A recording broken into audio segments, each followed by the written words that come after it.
মুভির শুরুতে আমরা দেখতে পাই একটি জাহাজ সমুদ্র দিয়ে কোথাও যাচ্ছিল। এরপর আমরা পরিচিত হই এমি নামের একটি কিশোরীর সাথে। সে একটু উদাস হয়ে আছে, কারণ আজ তার বার্থডে, কিন্তু তার মনে হচ্ছিল তার বাবা জন হয়তো কাজের চাপে তার কথা ভুলেই গেছেন। একটু পর জন যখন তার কাছে আসেন এবং তাকে একটি সুন্দর ওয়াকিটকি গিফট করেন, উপহার পেয়ে এমির সব রাগ পানি হয়ে যায়। তখনই তারা অবাক হয়ে দেখেন এক ঝাঁক ডলফিন লাফিয়ে লাফিয়ে তাদের জাহাজের সাথে সাঁতরে যাচ্ছে। ডলফিনদের এই কাণ্ড দেখে সবাই যখন হাততালি দিচ্ছিল, তখন তারা স্বপ্নেও ভাবেনি যে ডলফিনগুলো আনন্দের জন্য নয়, বরং পেছনের এক ভয়ঙ্কর জমের হাত থেকে বাঁচতে পালাচ্ছিল। হঠাৎ জাহাজের তলায় এক প্রচণ্ড কম্পন অনুভূত হয়। কিছু বুঝে ওঠার আগেই এক প্রকাণ্ড দানবীয় সাপ নিচ থেকে জাহাজটিতে ধাক্কা মারে, আর মুহূর্তের মধ্যেই বিশাল জাহাজটি খেলনার মতো সাগরে উল্টে যায়। জাহাজটি ডোবার পর কিছু যাত্রী কোনো মতে সাঁতরে কাছাকাছি একটি নির্জন দ্বীপে আশ্রয় নেন।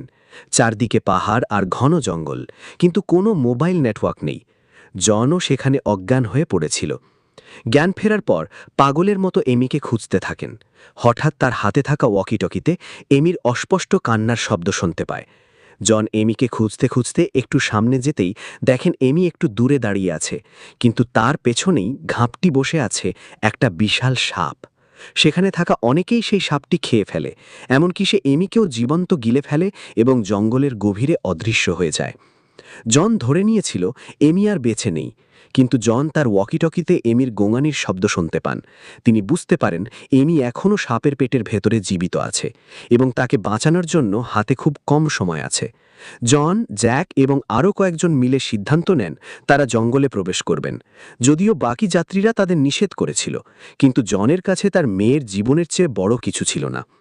অন্যদিকে আমরা সেই সাপকে দেখতে পাই, যে তার গর্তে এমি সহ যাদের সে খেয়েছিল সবাইকে তার মুখ থেকে বাহির করে তার গর্তে ফেলে চলে যায়। সেখানে এমি সহ কিছু লোক জীবিত ছিল। তারা ভাবতে থাকে এখান থেকে কিভাবে পালানো যায়। তখনই তাদের নজর পড়ে সে গর্তে থাকা সেই সাপটির ডিমের ওপর। সেখানে থাকা এক বুড়ো সে ডিম ভেঙে ফেলে, ফলে তারা ভয়ে লুকিয়ে পড়ে। ডিম থেকে সাপের বাচ্চা বের হয়ে তাদের খুঁজতে থাকে, কিন্তু সে সাপের বাচ্চাটি একটি আহত মেয়েকে দেখতে পায় এবং সাথে সাথে তাকে খেয়ে ফেলে। অন্যদিকে এরপর তারা একটি পুরনো পরিত্যক্ত দালান খুঁজে পায়। ভেতরে গিয়ে তারা যা আবিষ্কার করে তাতে সবার রক্ত হিম হয়ে যায়।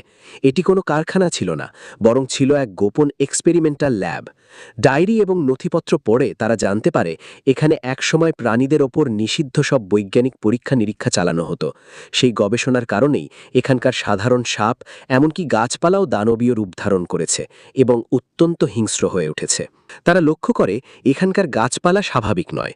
জ্যাক যখন একটি গাছের ডাল কাটে, সেখান থেকে কালো রমের এক অদ্ভুত তেল জাতীয় তরল বের হতে শুরু করে। ভুলবশত একটি আগুনের স্ফুলিঙ্গ সেখানে পড়তেই দাউ দাউ করে আগুন জ্বলে ওঠে। এমনকি সেই লিকুইডের ধোঁয়ায় জনের হ্যালুসিনেশন শুরু হয়, যেখানে সে তার মৃত সঙ্গীদের এবং দানবদের একসাথে দেখতে পায়। একটু পর একটি উদ্ভব গাছ তাদের সবাইকে পেঁচিয়ে ধরে, কিন্তু সবাই একসাথে মিলে সে গাছ থেকে নিজেদের রক্ষা করে। কিন্তু তাদের এক সঙ্গীকে সে গাছে মেরে ফেলে। এতে সবাই শকড হয়ে যায় এবং তারা সেখান থেকে পালিয়ে যায়। এরপর তারা আরেক বিপদের সম্মুখীন হয়। তাদের মধ্যে এক সঙ্গী পানি আনতে গেলে উড়ন্ত মাছ তাকে আক্রমণ করে। তারা সবাই সেখান থেকে পালাতে থাকে, কিন্তু লক্ষ লক্ষ মাছও তাদের পিছু আসতে থাকে। তারা পালাতে না পেরে গাছে আড়ালে লুকিয়ে পড়ে এবং তারা কোনো মতে রক্ষা পায়। সেখানে তারা বিশ্রাম করার সময় তারা মাটিতে বিশাল পায়ের ছাপ দেখতে পায়। তাদের কিছু বুঝে ওঠার আগেই সেখানে এক বিশাল মনস্টারের আগমন ঘটে। এটি দেখে তারা সেখান থেকে পালাতে থাকে, কিন্তু সেই দানবটির বড় জিহ্বা দিয়ে এক বুড়োকে আটকিয়ে ফেলে এবং তাকে গিলে ফেলতে যাচ্ছিল। তখনই অন্য বাকি সঙ্গীরা এসে তাকে ধরে ফেলে। তখনই জ্যাক একটি হাতিয়ার সেই দানবের দিকে ছুঁড়ে মারে, ফলে সে দানবের চোখে লাগে এবং সে বুড়োকে ছেড়ে দেয়। এই সুযোগে তারা সেখান থেকে পালাতে থাকে, কিন্তু সে দানব মনস্টার তাদের পিছু ছাড়ে না। অন্যদিকে সাপটি আসলে সবাইকে মারার জন্য গিলে খায়নি। সে মূলত একটি গভীর গর্তে তার ডিম পাড়ার জায়গায় মানুষগুলোকে খাবার হিসেবে জমা করে রাখছিল।